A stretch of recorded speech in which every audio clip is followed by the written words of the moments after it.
বর্বর জাতি হিসেবে বারবার বিবেচিত হয়েছে, ওই ধর্মান্ধদের লাগাম টেনে দেওয়া হতো, তাহলে আজকে কবরের লাশের গায়ে আগুন ধরাতে পারত না। আমরা কি রাজপথে আসতে প্রস্তুত আছে?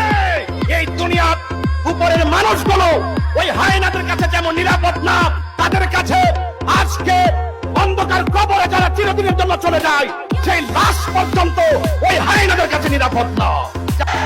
মনে রাখবেন, আমরা যদি কথা বলা শুরু করি, বাংলাদেশে আমাদেরকে মোকাবেলা করা এতটা সহজ হবে না।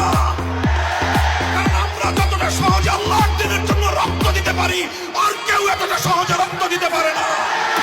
আমরা রক্ত দিয়ে শাপলা চত্বর রঞ্জিত করেছি, আমরা রক্ত দিয়ে হাটহাজারী রঞ্জিত করেছি, আমরা রক্ত দিয়ে শহীদ বাড়িয়া তৈরি করেছি। টেকনাফ থেকে তেতুলিয়া আমরা যে পরিমাণ রক্ত দিয়েছি, ফ্যাসিবাদের মোকাবেলায় আর কেউ এতটা রক্ত দেয় নাই।